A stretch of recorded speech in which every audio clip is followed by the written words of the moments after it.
Hi, thanks for joining us for the Family Plot, Gardening in the Mid-South. I'm Chris Cooper. Potatoes are a classic garden vegetable. Today we're going to see how to plant and take care of them. Also, peppers come in many varieties. We'll take a look at some options. That's just ahead on the Family Plot, Gardening in the Mid-South. Production funding for the Family Plot, Gardening in the Mid-South is provided by the WKNO Production Fund, the WKNO Endowment Fund, and by viewers like you. Thank you.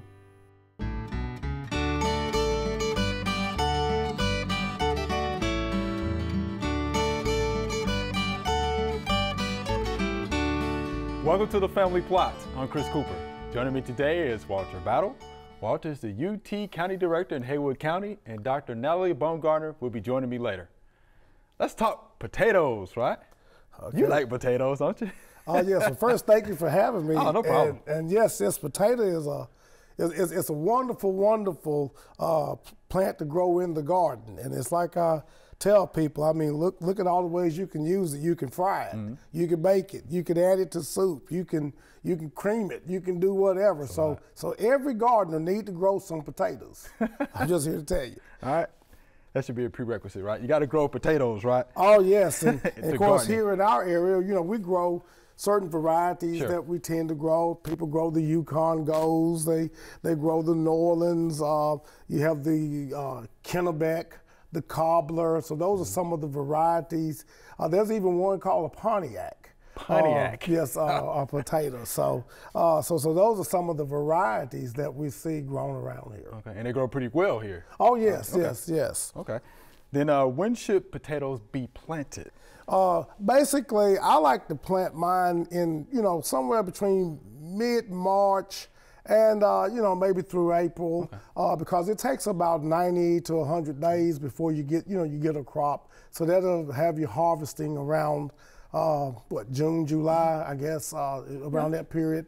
And you can also plant potatoes like in July and have a crop for the fall. Oh, okay. So, but you do need some favorable weather to really get a good crop in the fall, but because you'll be pulling those off around November.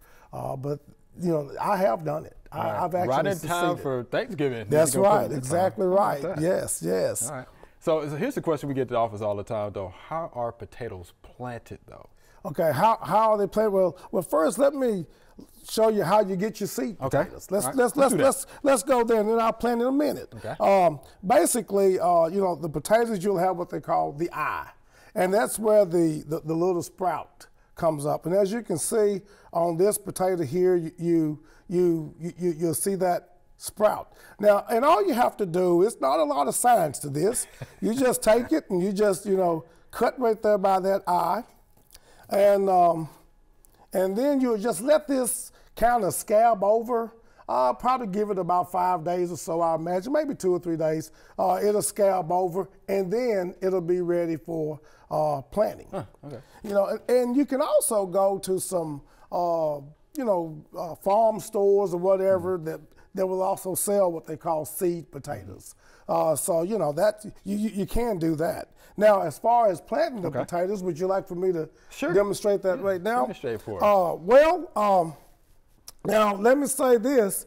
It's just been so wet that I wasn't able to go outside and till up any soil to run some rows to really show you how to do this. So we have this real good soil here that's been prepared. And let me tell you, while I'm on that soil, this is some very good soil. I mean, this has great what we call tilt in the soil. And this soil will drain good. Potatoes, they really like a nice, draining soil. And what you would want to do, you would ridge this up, and basically you would have these ridges on the side, and you want to go about 6 inches deep. Okay. And then you take this good old, and you can see this real good scab. This one really scabbed really well. This one did also. Look at that. That's just really good. And you always want to place these potatoes about 1 foot apart, and you always want to plant them with the eye up, with the sprout up, if you want to say sprout. That's fine. And you always plant them about a foot apart. And then you come back and you cover over them. Okay, just like normal there. You cover over. And eventually, let me get this good family plot spade there out of the way. But then you'll come back, and once that plant gets up about 6 inches, use about 6 inches, I will come back, get my hoe, go out to the garden, and then I would heel up around there about 3 or 4 more inches, and then just let the plant take off and go. Potatoes like it kind of acidic. If you go about 6.2, 6.1, you know, they're happy there. And if your soil is a little sweet, as the old timers say, you can bring it down by adding some sulfur. And also the sulfur will also protect these cuttings as well. Then when I plant potatoes, I usually use 6-12-12 fertilizer. Now, I usually have a soil test. You know, we always teach soil tests. But if I'm shooting from the hip, so to speak, I'm going to use 6-12-12 because potatoes really like phosphorus and potassium. And that's kind of what I do, and I kind of monitor it throughout the growing season. So how do you know when they're ready to be dug up? Basically, they will die back. You know, you'll see them die. And that's when they're about ready. And of course, you know, a good gardener is going to have that calendar. And you're going to already know, hey, you know, about 100 days from now, you know, they'll be ready. And one other little note I would like to point out about the potatoes is that people think that these potatoes, because we call them Irish potatoes, that they come from Ireland. But actually, the potato is actually native to South America. And of course, the reason it gets the Irish potato name is because of, you know, the famine that happened way back in the history time there. So that's why you get that name. They call them Irish potatoes. Now, I've even had some people call them ice potatoes. You know, I've heard that old as well. folks will say, give me some of those ice potatoes. But they're really meaning Irish potatoes, I'm sure. Yes. So once you dig them up, how do you store them? Whenever I dig them, and by the way, in digging them, I usually go out, you know, when I think they're about ready, I'll take my fork, go out there kind of on the sides of it to make sure that I don't just, you know, hit it with a shovel at that point, make sure that they're ready. And then I go out there and I'll pull them up, I'll dig them up, and then I take them and I put them in my garage. And I'll just let them store there for about, 2 weeks or so before I cook them. Now, back in the old times, people had cellars. You know, they had root cellars and things like that. And they would put them off in there and basically keep them for a very, very long time. And I've been told that's where we get the term new potatoes, because what would happen, people would keep those potatoes, you know, pretty much a long time, and then when the next year crop, you know, was harvested, then they'll just call those new potatoes. That's what I was told. Now, I don't know. I don't think it's a certain variety of new potatoes. Interesting. But yeah, that's how I store mine. And by the way, do not wash them. You know, do not, when you dig them, do not go and wash them off and then put them in storage, you know, in a good, you try to get as cool a place as you can, you know, with the proper humidity. Because all you're gonna get is mold if you wash them. They're just gonna ruin. And then, you know, all that good work, you've just, you know, you're gonna lose it. So it's not about being clean at that point. We just want to just kind of knock the dirt off a little bit, store them. And I even store mine in some crates that have holes in them, and I keep them up so they can get ventilation and all that and store properly. Let's quickly talk about insects and diseases. And I know one just right off the top of my head. The Colorado potato bug. Yes, the Colorado potato bug or beetle, that's going to be your problem. To be honest with you, I've been lucky. I've never really had a problem with it. But if I did, I probably would spray it with something like malathion to just, you know, get it under control. As far as disease is concerned, you do have early blight, I believe. And, you know, something that contains chlorothalonil will take care of that. Because for the most part, potatoes and tomatoes, same family. That's they true. usually have the same problem. That's true. Right. All right, we appreciate that good information about those Irish potatoes. Oh man, I want to go fry something right now. There are a number of gardening events going on in the next couple of weeks. Here are just a few that might interest you.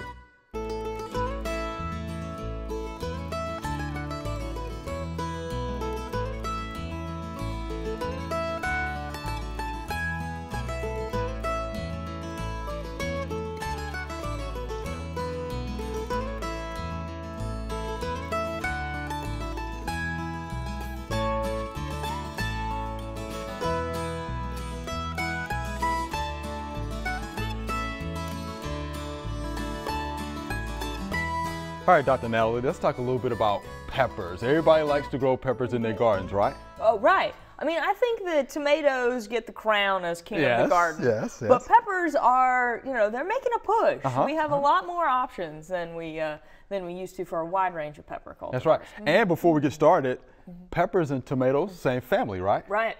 Okay. Yeah, so if you're a raised bed gardener and you're serious about your rotation, grow your peppers and tomatoes in the same bed and then put in a different family the next year. But the whole idea of being in the same family gets us thinking about temperatures and fertility needs and things like that. So there can be some similarities. They like nice warm temperatures when you put them in the ground to get good root growth. So there can grow them in a similar way in many ways. Good deal. I'm glad you mentioned that. All right, so let's talk about some options for the large garden and then for smaller spaces. Yeah.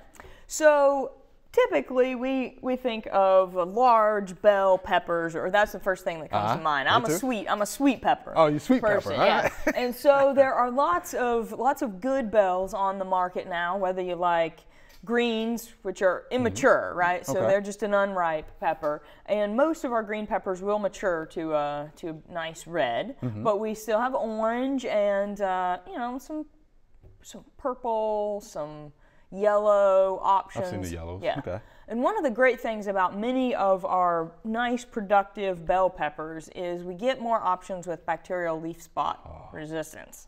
Which is a problem. Yes. So yeah, I can see from your reaction that that's probably something you see as few pictures and emails of over the course of the summer. Just a little bit. Yeah. Just a little bit. Yeah. So bacterial leaf spot can be spread by seed, and so it's something that often will come in on a transplant that we buy. But the great thing about resistance is that we can reduce that productivity loss that we'll see off of those peppers if it happens to be infected. So Alliance, Red Knight are good options for peppers that have resistance to bacterial leaf spot. Those will be green that will mature to a red. Macate is a nice yellow bell that has good leaf spot resistance. As far as some of the ones that have performed well in my trials, Big Bertha was I know Big Bertha. Yeah, I like that name. So it's an elongated bell. It doesn't have bacterial leaf spot resistance, but it performed well against many of those other newer cultivars. So it doesn't have the resistance. Big Bertha doesn't have bacterial leaf spot. Leaf spot. Okay. Yeah. How about that? Okay. All right. Now, sweet peppers, right?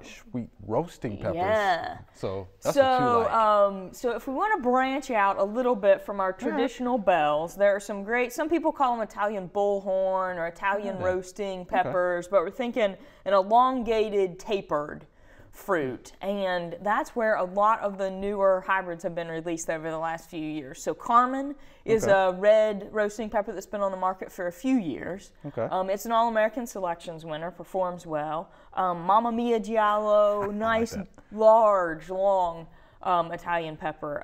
Corono de Toro, one of my favorites from the trials that I've done, a recent All-American Selections winner, is Corinto Giallo, which is a nice, it's, not a real large pepper, but really sweet, a little bit of citrusy undertones, beautiful red, yellow color. Sorry, it's yellow. Okay. Yeah, and so those are some of the newer sweet ones. Some of my trials this year, comparing some of our newer F1 Italian roasting peppers with some of kind of our older heirloom cultivars. We're going to be able to see if people can pick out the difference. All right, that should be pretty good then. Yeah.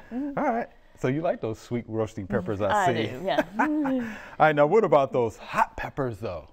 Do you grow Yeah. any of those? I grow them. I can't say that I'm as much of a hot pepper Okay. aficionado, but we grew some beautiful jalapenos last year, and we have some good options for bacterial leaf spot Good. resistance in those as well. Emerald Fire is one that performed well. I think it was the highest yielding jalapeno in my trials last year, bacterial leaf spot resistant, a recent All-American Selections winner. Spicy Slice is another one I like that.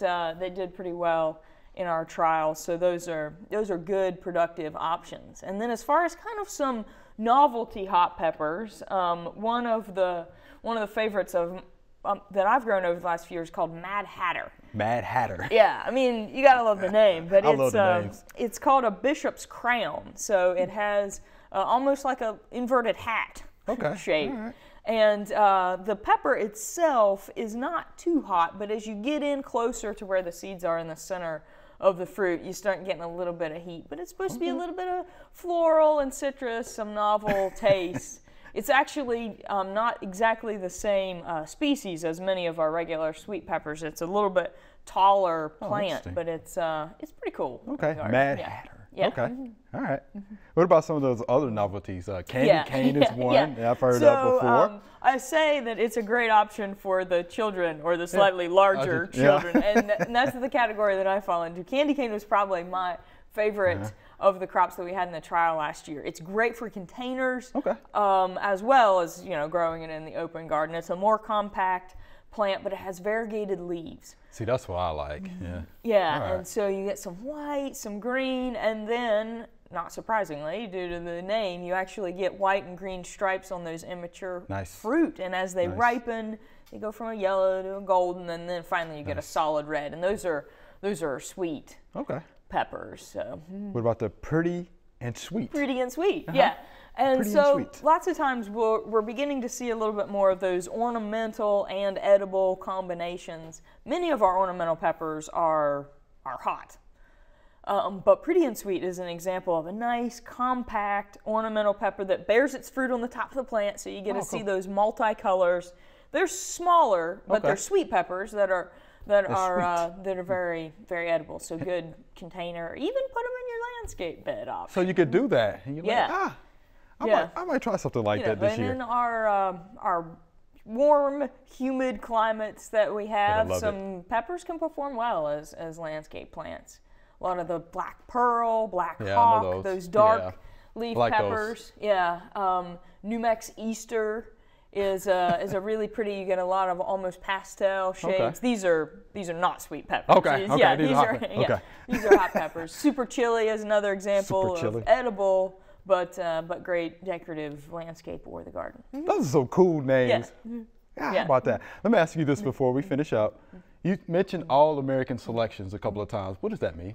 Oh, yeah. So that is a nationwide trialing program, and these are cultivars that are designed and sold for home gardeners. So Good. there are sites all over the country that test, and we as judges send in our evaluations, and nationwide or regional All-American Selections are picked. And some of our really common cultivars like Straight 8 cucumbers or Straight 8. All-American Selections way back into the 30s. So it's a Wow, how good about that? nationwide testing program just for gardeners. And you're one of the judges I am. I'm a judge for the edibles. for the edibles. Yeah. So Okay. a lot of the peppers that I talked about are things that I've had the opportunity to grow, and they're recent All-American Selections winners. Wow. What if you had to judge the hot peppers and eat some of those? How about that? It's true. I just sit there and cry, being a dedicated judge. All right. Well, thanks, Dr. Nella. It's good information. Yeah, Appreciate that. thanks a lot. All Good right. pick. We're in late winter now, and it's a lot of the annual color that has been put in is starting to look ratty, so we're going to clean it up. One way to revitalize the plants in your landscape after a hard winter is just to prune back the dead and the ratty looking plants. When you do prune an annual, you want to go all the way to the base of the stem that looks ratty, leave the new foliage. A lot of the old foliage has been protecting the new growth that's coming out. So what I usually do is go back and take out any stem that has lost foliage off of it or has a lot of brown and dead looking, and you cut it all the way back to the base of the plant. as you can see, this looks a whole lot better, just a little winter cleanup.